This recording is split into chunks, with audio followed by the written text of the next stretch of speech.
Tiempo con Dios es un momento para fortalecer tu espíritu y escudriñar la palabra. Vive ahora Tiempo con Dios. Bueno, mi familia amada, seguimos avanzando, conociendo esos resabios sinvergüenzas de los que atacan con brujería, que ya están vencidos por el Señor Jesucristo, ya los venció.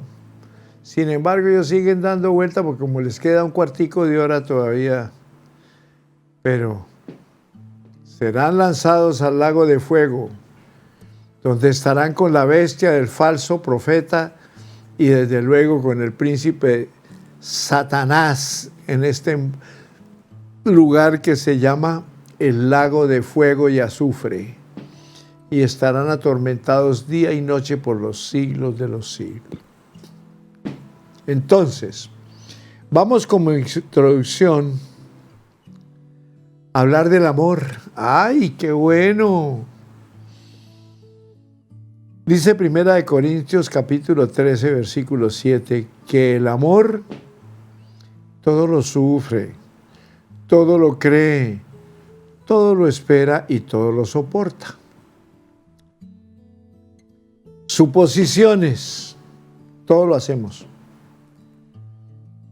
Algunas personas llenan de ellas sus vidas, ¿cómo no? Otros viven de ellas y eso puede ocasionar problemas, ya que las suposiciones tienen un alto grado de especulación. Las suposiciones casi siempre minan la estabilidad de una relación matrimonial. Pensemos lo peor de nuestra cónyuge en vez de darle a él o a ella el beneficio de la duda. En vez de creer que el esposo o la esposa es inocente hasta que se pruebe la culpabilidad, usted supone precisamente lo contrario. ¿Cuál es su tendencia? ¿Suponer lo negativo o lo positivo? Cuando surgen las suposiciones, especialmente dentro del matrimonio, debemos estar dispuestos a darles a la otra persona el beneficio de la duda. ¿Cómo hacer esto? Una manera es reinterpretar aquello que catalogamos como negativo. Casi siempre, lo que nos parece negativo no es otra cosa que un planteamiento diferente a nuestro punto de vista.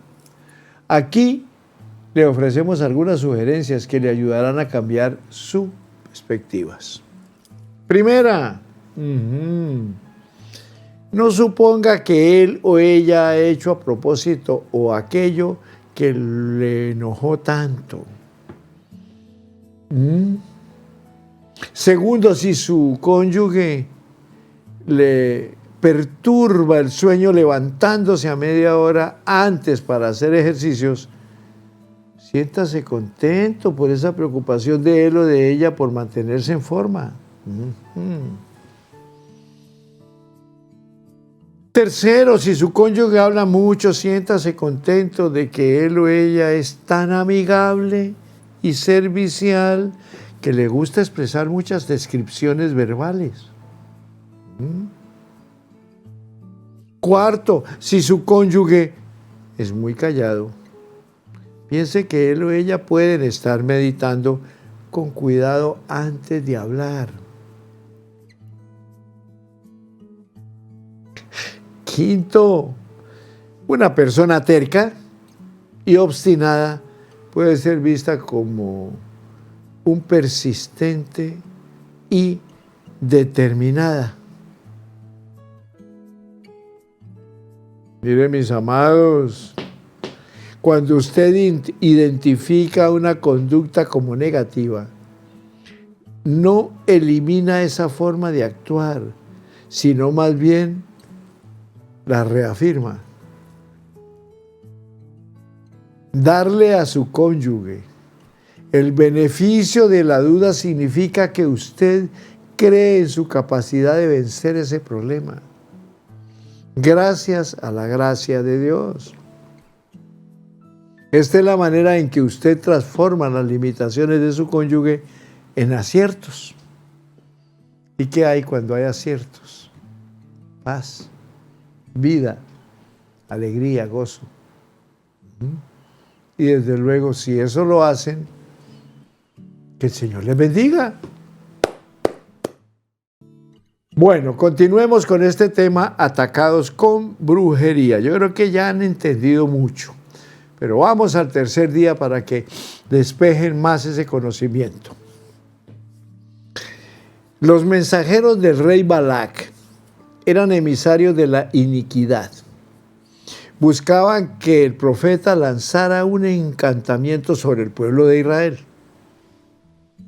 Entonces Balac envió a un grupo grande de los jefes más importantes de Moab. Cuando llegaron a donde estaba Balaam, le dieron el mensaje del rey: ven de inmediato, no te resistas. Si maldices a ese pueblo, te pagaré todo el dinero que quieras y te haré muy importante.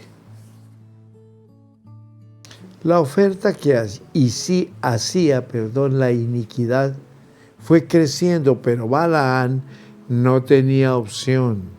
Sabía que Dios protegía a Israel y que la magia, la brujería, los encantamientos y los hechizos no podían tocarlo porque no había en ello pecado y Dios los protegía. Hijos, nadie ha visto engaño ni maldad en Israel. El pueblo de Jacob, el Señor su Dios está con ellos y ellos aclaman como rey. Dios que los sacó de Egipto es para ellos lo que son para el búfalo sus cuernos. Contra Jacob no valen maleficios, contra Israel no sirven brujerías. Ahora es preciso decir a Israel cuántas maravillas ha hecho Dios contigo. Léanse Números, capítulo 23, versículo 21 al 23.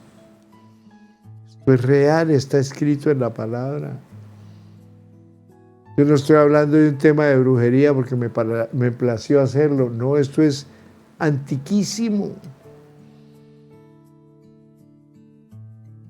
Balaam se dio ante la oferta que la iniquidad le hizo por su don profético y lo vendió, entregando a Balac, rey de Moab, un diseño de destrucción contra el pueblo de Israel. Moisés estaba furioso con los jefes de 1,000 y de 100,000 soldados que regresaban de la batalla. ¿Cómo es que dejaron con vida a las mujeres?, les preguntó. Si fueron ellas las que, aconsejadas por Balaam, hicieron que los israelitas traicionaran al Señor en Baal Peor. Por eso murieron tantos del pueblo del Señor. Números 31, 14 al 16. Balaam enseñó al rey Balac que a través de mujeres moabitas el pueblo se contaminara, perdiera la protección de Dios y abriera la puerta a la iniquidad. Fue así que Balaam vendió sus dones a la iniquidad. Abandonando el camino recto, se han extraviado, siguiendo el camino de Balaam, el hijo de Beor, quien amó el pago de la iniquidad. Segunda de Pedro, capítulo 2, versículo 15. Déjeme decirle que la iniquidad transformó al profeta Balaam en un diablo. De ser un vidente del Señor, se convirtió en un vil adivino y hechicero, como lo dice la palabra. Josué 13:22 dice: los israelitas también habían matado a Balaam, hijo de Beor, quien usaba magia, adivinación, para predecir el futuro. Declaración profética, óigame, hijos de Dios. Hoy, como profeta de Dios, te exhibo iniquidad, te desenmascaro, te saco a la luz, revelo tu identidad y naturaleza, oscuro espíritu del mal. Profetizo que los que no te veían te descubren, que a quienes tenía hechizados se les caen las vendas de engaño, que tus conjuros y encantamientos malignos se pudren a causa de la poderosa unción del Señor Jesucristo, Hijo del Dios Altísimo. Estás en Tiempo con Dios, tu mejor momento. Los hechizos de la iniquidad son muy fuertes, ¿cómo no? He conocido a creyentes, líderes y ministros atrapados por la malévola red de la iniquidad. Están enredados en un manto de engaño y error. Con ella ya se matricularon en el curso para convertirse en diablos y al graduarse reemplazan la palabra profética por adivinación y manipulación. Cuando la mentira, la manipulación, el espiritismo y la adivinación se disfrazan de profecía, detrás de ello está el poder hechicero de la iniquidad. Muchos pseudoprofetas de este tiempo no tendrán reparo en abrazar la locura de vender sus dones y corromper las verdades bíblicas por amor al dinero, al igual que Balaam. De apóstol a apóstata, óigame pues. La iniquidad empujó a Judas, el apóstol, para que se convirtiera en apóstata. Varones hermanos, era necesario que se cumpliese la escritura en que el Espíritu Santo habló antes por boca de David acerca de Judas, que fue guía de los que prendieron al Señor Jesús y era contado con nosotros y tenía parte en este ministerio. Este pues, con el salario de su iniquidad, adquirió el campo y cayendo de cabeza se reventó por la mitad y todas sus entrañas se derramaron. Hechos de los Apóstoles, capítulo 1, versículos 16 al 18. En el versículo 18 dice que el salario de su iniquidad, de su pecado. Lucas usa la palabra griega adikia, que significa la maldad de la iniquidad. Fue la iniquidad lo que contrastó y pagó la traición del apóstol Judas, quien de ser un apóstol se transformó en un apóstata. Veamos esta reflexión, mis amados que están en sintonía de Tiempo con Dios. La reflexión está obrando con fuerza. Buenos apóstoles se han corrompido y transformado en apóstatas. Es ella la fomentadora de los apostolitis, gente con hambre de poder, títulos, reconocimiento y gloria de hombres. Hijitos amados, yo creo en apóstoles al estilo del Señor Jesús, el gran apóstol. Creo en una cultura apostólica que armonice con los apóstoles de la iglesia primitiva, pero difiero de los apóstoles del materialismo, de los apóstoles del orgullo, de la prepotencia, de los apóstoles de la vanidad, de los apóstoles del libertinaje, de los apóstoles caudillos y dictadores, de los apóstoles sectarios. Muchos en este tiempo tienen un título de apóstol, pero no un llamado apostólico.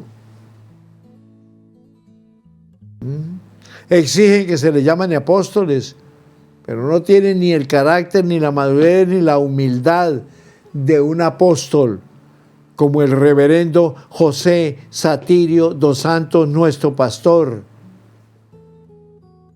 Es fuerte decirlo, pero la iniquidad ha hecho de un alto porcentaje de apóstoles en este tiempo apóstatas.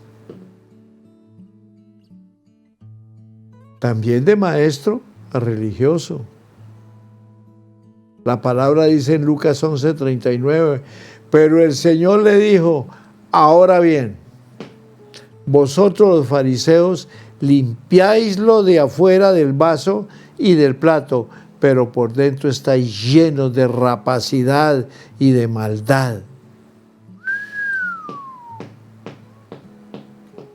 La palabra maldad viene del griego ponería y que se traduce como iniquidad, lo que promueve la perversión del ministerio magistral a través del espíritu religioso. Un maestro religioso es aquel que usa el conocimiento, óigame bien, la teología, la letra, las teorías, las muchas palabras, los argumentos, el razonamiento como fachada, óigame bien, para ocultar su condición de muerte y sequía espiritual. Lucas dice en el capítulo 12, versículo 1, en esto juntándose por millares la multitud, tanto que unos a otros se atropellaban, comenzó a decir a sus discípulos, primeramente, guardaos de la levadura de los fariseos, que es hipocresía. Estás en Tiempo con Dios, tu mejor momento. De esta manera, hijos, la iniquidad inyecta en la mente de los maestros levadura.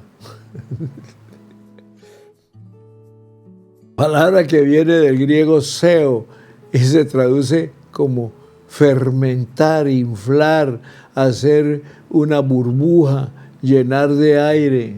Eso hace la levadura. En ellos sus activados espíritus especializados.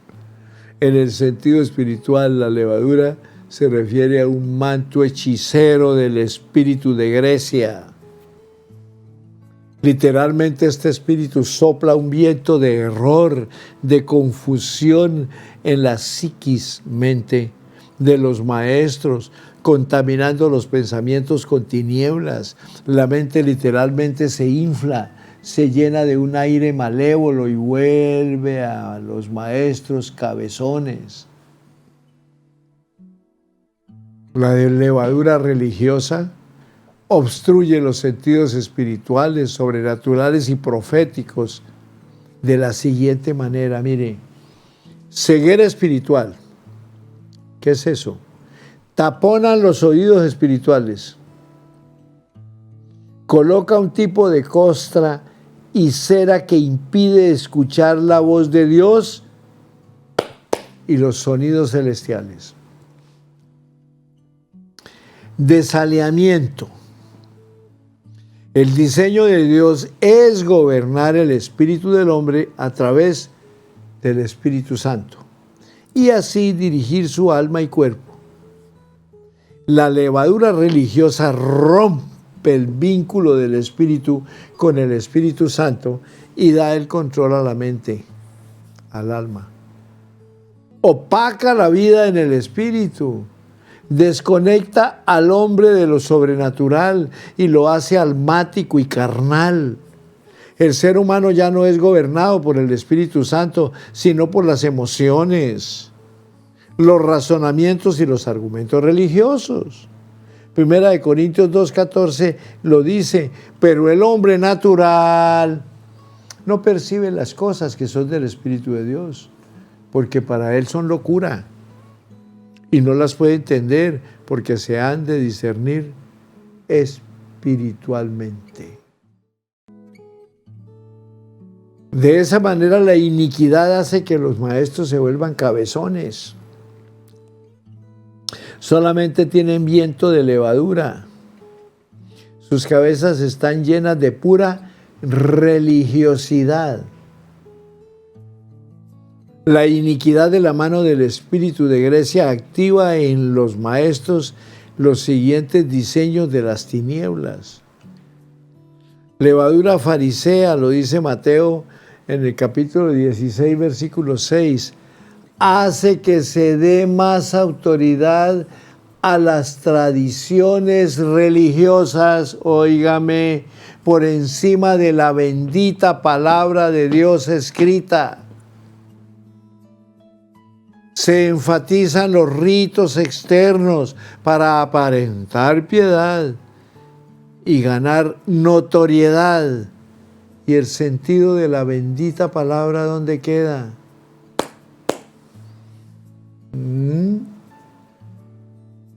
Levadura saducea, Mateo 16:6, hace que los líderes religiosos nieguen la resurrección de los muertos, nieguen la existencia de ángeles y espíritus, etc.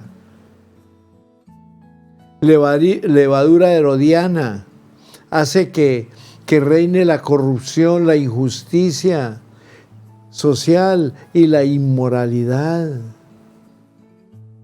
Se timan y manipulan las finanzas del pueblo. Se permite que la iglesia se contamine con costumbres y modelos mundanos. Y se humaniza lo sobrenatural. Herodes tenía no solamente el derecho de nombrar los sumos sacerdotes, sino también el control del culto y el templo.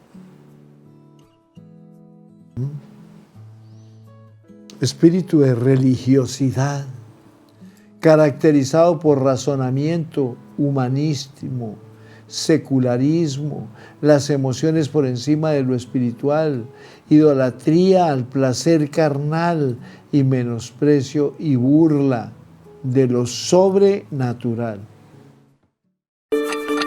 Estás en Tiempo con Dios, tu mejor momento. Mezclas babilónicas, mezclas que contaminan la sana doctrina y traen confusión. Mezclan los diseños celestiales con humanismo y con ideologías mundanas y paganas. La iniquidad es la verdadera raíz de la hechicería. Lo bueno lo convierte en malo. Se especializa en promover y estimular la maldad en corazones que tienen puertas abiertas. Transforma seres buenos en diablos. La única forma de guardarse de sus hechizos es viviendo en santidad, legalidad y justicia. Eso me lleva a la siguiente reflexión. Muchos maestros de institutos bíblicos, escúchame bien, y seminarios teológicos están hechizados por la iniquidad. Misericordia, Dios mío. Huelen a arrogancia teológica. Idolatran sus dogmas y sus inflexiones. La letra muerta los viste de luto. No transmiten vida en el espíritu. Son opacos. No creen.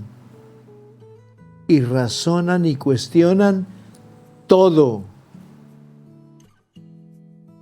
Sus enseñanzas sepultan la fe de los estudiantes. Confunden y extravían. Sus aulas de clases son cementerios de ministerios. Tremenda reflexión.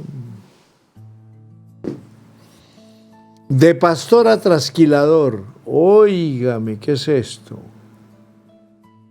La iniquidad pervierte las motivaciones correctas, transforma pastores en trasquiladores de ovejas. Poco se canta en la actualidad el antiguo coro, no por obras, que dice, no por obras, no por pan, no por vestido, te seguiré, Jesús. No por gloria ni por bendición, solo por amor te seguiré, Jesús. Solo por amarte te serviré, Señor. Porque tú me amaste, no me rechazaste. Solo por amarte te serviré, Señor, hasta el último día de mi existencia. En los años 80, cuando tuve el privilegio de ser llamado, era diferente. Cuando alguien era llamado a servir al Señor, su motivación era el servicio desinteresado. El pagar el precio por amor a la obra, el renunciar a la comodidad, vivir por la fe, ir donde Dios mandara a buscar las almas perdidas, a la montaña, al campo, a la selva, a los suburbios. Pero la iniquidad ha enceguecido a muchos en esta época. El ministerio se ha vuelto un negocio atractivo y las ovejas son vistas como en números y sin pesos.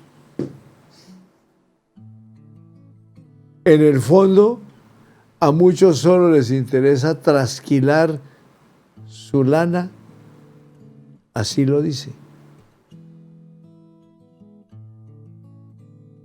Y estos, oígame bien, y estos perros ansiosos nunca pueden tener suficiente.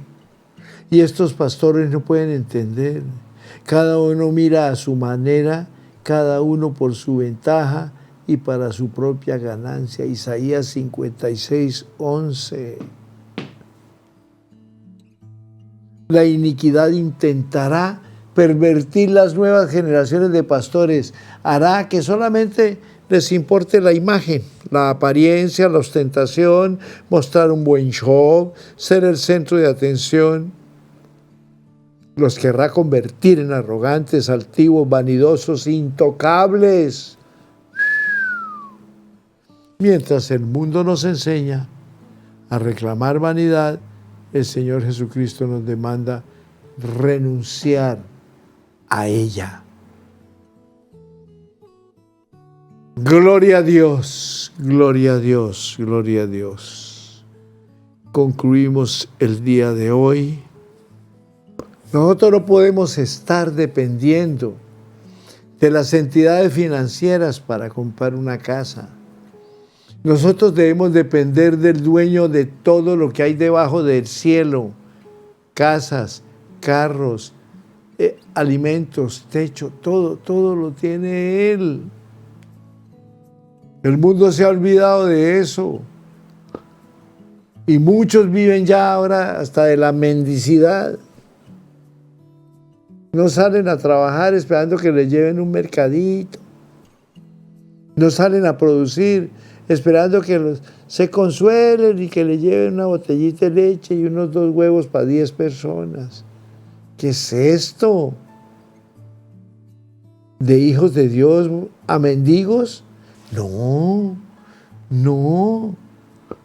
Tenemos un poder dado por Dios, una capacidad muy grande para ganarnos el pan de cada día. El Señor dejó escrito en el libro de la segunda carta de Pablo a los tesalonicenses sobre el deber de trabajar, diciendo que el que no trabaje, pues que no coma. Segunda de Tesalonicenses. Ojo con eso.